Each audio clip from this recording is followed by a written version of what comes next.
ನನ್ನ ಹೆಸರು ಜಯರಾಮ್ ಅಂತೇಳಿ, ಯೋಗ ಮತ್ತು ಪ್ರಕೃತಿ ಚಿಕಿತ್ಸಕ ಹಾಗೂ ಪಾರಂಪರಿಕ ಆಯುರ್ವೇದ ವೈದ್ಯ.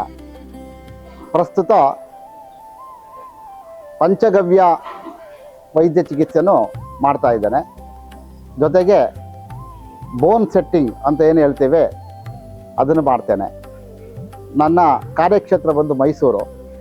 ಇಲ್ಲಿ ಉಪಸ್ಥಿತರಿರುವಂಥ ಗುರುವಿಗೆ ಒಂದು ನಮಸ್ಕರಿಸ್ತಾ, ಭಕ್ತಿಭೂಷಣ್ ಜಿಯವರ ಒಂದು ರಾಧಾ ಸುರಭಿ ಗೋಶಾಲೆಗೆ ಬಂದು ನಾಡಿ ಚಿಕಿತ್ಸೆ ಬಗ್ಗೆ ಒಂದು ತರಬೇತಿಗೋಸ್ಕರ ಬಂದಿದ್ವಿ.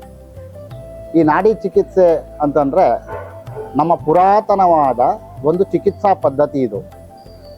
ಇವತ್ತು ಮಾಡ್ರನ್ ಯುಗದಲ್ಲಿ ಒಂದು ವೈದ್ಯಕೀಯ ಪರೀಕ್ಷೆಯನ್ನು ಒಬ್ಬ ರೋಗಿಗೆ ವಿಶೇಷವಾದ ಉಪಕರಣಗಳ ಮೇಲೆ ಡಿಪೆಂಡ್ ಆಗಿದ್ದೇವೆ. ರಕ್ತ, ಮಲ ಇವುಗಳ ಒಂದು ಉಪಕರಣ ಮೇಲೆ ನಾವು ನೋಡಿ ಚಿಕಿತ್ಸೆಯನ್ನು ಮಾಡ್ತಾ ಇದ್ದೇವೆ. ಆದರೆ ನಮ್ಮ ನಾಡಿ ವಿಜ್ಞಾನ ಅನ್ನುವಂಥದ್ದು ಸನಾತನವಾದಂಥದ್ದು.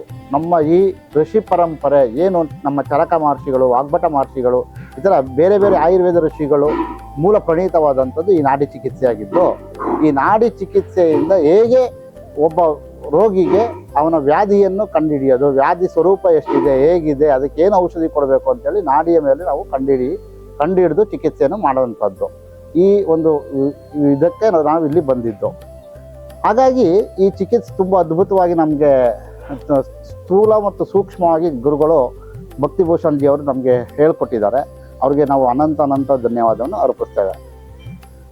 ಈ ಗೋ ಚಿಕಿತ್ಸೆ ಅಂತಂದರೆ ಪ್ರತಿಯೊಬ್ಬ ಮನುಷ್ಯನಿಗೆ ನಮ್ಮ ಸನಾತನ ಆಯುರ್ವೇದ ಪದ್ಧತಿಯಲ್ಲಿ ಈ ಚಿಕಿತ್ಸೆ ಒಂದು ವಿಶೇಷವಾದಂಥ ಚಿಕಿತ್ಸೆ. ಈ ಚಿಕಿತ್ಸೆ ಹೇಗಪ್ಪ ಅಂತ ಹೇಳಿದ್ರೆ, ಚರಕ ಮಹರ್ಷಿಗಳಾದಂಥ ಶಿಷ್ಯರಾದ ವಾಗ್ಭಟ ಮಹರ್ಷಿಗಳು ಅಂತ ಇದ್ದಾರೆ. ವಾಗ್ಭಟ ಮಹರ್ಷಿಗಳು ಚರಕ ಮಹರ್ಷಿಗಳು ಮಾಡಿದಂಥ ಗ್ರಂಥವನ್ನು, ಚರಕ ಸಂಹಿತೆಯನ್ನು ಸುಮಾರು 25 ವರ್ಷಗಳ ಕಾಲ ಸತತವಾಗಿ ದೀರ್ಘವಾಗಿ ಅಧ್ಯಯನ ಮಾಡಿ, ಅವರು ಮಾಡಿದ್ದು ಸರಿಯೋ ತಪ್ಪೋ ಅಂತ ಅಂದ್ಬಿಟ್ಟು ಒಂದು 25 ವರ್ಷಗಳ ಕಾಲ ಅಧ್ಯಯನ ಮಾಡಿ ಅವರು ವಾಗ್ಭಟ ಸಂಹಿತೆ ಅಂತೇಳಿ ಬರೆದಿದ್ದಾರೆ. ಅವರು ಸಂಹಿತೆಯಲ್ಲಿ ಬರೆದದ್ದು ಕೊನೆಗೆ ಅವರು ಏನು ಹೇಳ್ತಾರೆ ಅಂತ ಹೇಳಿದ್ರೆ, ಅಡಿಗೆ ಮನೆ ಮತ್ತು ಒಂದು ಗೋವಿತ್ತು ಅಂತಂದರೆ ಆ ಮನೆಯಲ್ಲಿ ಯಾವುದೇ ರೀತಿಯ ಒಬ್ಬ ವೈದ್ಯ ಬೇಡ, ಒಬ್ಬ ಡಾಕ್ಟರ್ ಬೇಡ ಅಂತ ಹೇಳ್ತಾರೆ. ಹಾಗಾಗಿ ಒಬ್ಬ ವೈದ್ಯ ಡಾಕ್ಟರ್ ಬೇಡ ಅಂತನಕ್ಕೆ ಏನಕ್ಕೋಸ್ಕರ ಗೋ ಕಟ್ಟಬೇಕು ಅನ್ನೋದಕ್ಕೋಸ್ಕರ ಗೋಶಾಲೆಯನ್ನು ನಡೆಸ್ತಾ ಗುರುಗಳು ನಮಗೆ ವಿದ್ಯೆಯನ್ನು ಹೇಳ್ಕೊಟ್ಟಿದ್ದಾರೆ ಮತ್ತು ಅದ್ರ ಬಗ್ಗೆ ಪ್ರಬಲವಾದ ಮಾಹಿತಿಯನ್ನು ಕೊಟ್ಟಿದ್ದಾರೆ. ಒಂದು ಗೋವಿತ್ತು ಅಂತಂದರೆ ಒಂದು ವೈದ್ಯ ಅಂತ ನಿರೂಪಣೆ ಮಾಡಿ ಹೇಳಿದ್ದಾರೆ. ಹಾಗಾಗಿ ವಾಗ್ಭಟ ಸಂಹಿತೆಯನ್ನು ಅಧ್ಯಯನ ಮಾಡ್ತಾ, ಆ ವಾಗ್ಭಟ ಸಂಹಿತೆ ಅಧ್ಯಯನದಲ್ಲಿ ನಮಗೆ ಒಂದು ನಾಡಿ ಚಿಕಿತ್ಸೆ ಅನ್ನೋದು ತುಂಬ ಒಂದು ಡಯಾಗ್ನೈಸ್ ಮೆಥಡ್ ಆಗಿರೋದ್ರಿಂದ ಅದನ್ನು ಸಂಪೂರ್ಣವಾಗಿ ನಮಗೆ ಚೆನ್ನಾಗಿ ತಿಳುವಳಿಕೆ ಕೊಟ್ಟಿದ್ದಾರೆ, ಮಾಹಿತಿ ಕೊಟ್ಟಿದ್ದಾರೆ. ಅಧ್ಯಯನಕ್ಕೆ ಹೆಚ್ಚು ಒಂದು ನಮ್ಮ ಹಿಂದೆ ಕಲ್ತಿದ್ದಕ್ಕಿಂತ ಇನ್ನೊಂದಷ್ಟು ಅಡ್ವಾನ್ಸ್ಡ್ ಆಗಿ ಸ್ವಲ್ಪ ಹೇಳ್ಕೊಟ್ಟಿದ್ದಾರೆ. ಸೊ ಹಾಗಾಗಿ ಈ ನಾಡಿ ಚಿಕಿತ್ಸೆಯ ಮೂಲಕ ಈ ಪಂಚಗವ್ಯ ಚಿಕಿತ್ಸೆ ಮಾಡೋದ್ರಿಂದ ಹೆಚ್ಚು ಪರಿಣಾಮಕಾರಿಯಾದಂಥ ಚಿಕಿತ್ಸೆಯನ್ನು ಕೊಡ್ಬೋದು.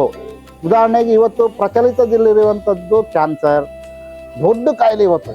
ಅಂದರೆ ಎಂಥದ್ದು ಅಂತಂದರೆ ಕ್ಯಾನ್ಸರ್ ಬಂತು ಅಂತಂದರೆ ಈ ಮನೆಯೇ ಒಂದು ವ್ಯತ್ಯಾಸ ಆಗಿಬಿಡುತ್ತೆ, ಇಡೀ ಮನೆಯೇ ಒಂದು ನರಕಯಾತನೆ ಆಗಿಬಿಡುತ್ತೆ. ಅಂಥದ್ರಲ್ಲಿ ಸುಲಭವಾಗಿ ಸಹಜವಾಗಿ ಚಿಕಿತ್ಸೆ ಮಾಡಿಕೊಂಡು ಮನೆಯೂ ಒಳ್ಳೆಯದಾಗಬೇಕು, ಪೇಷಂಟು ಒಳ್ಳೆಯದಾಗಬೇಕು ಅನ್ನುವಂಥ ಚಿಕಿತ್ಸಾ ವಿಧಾನವನ್ನು ಈ ಗೋ ಚಿಕಿತ್ಸೆಯಲ್ಲಿ ಸುಲಲಿತವಾಗಿ ಗುರುಗಳು ಮಾಡ್ತಾ ಬಂದಿದ್ದಾರೆ.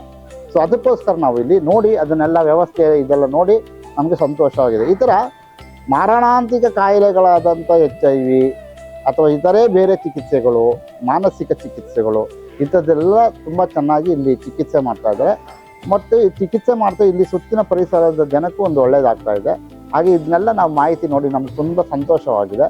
ಹಾಗಾಗಿ ನಾವು ಇವರಿಗೆ ತುಂಬ ಧನ್ಯವಾದವನ್ನು ಅರ್ಪಿಸ್ತೇವೆ. ಧನ್ಯವಾದಗಳು.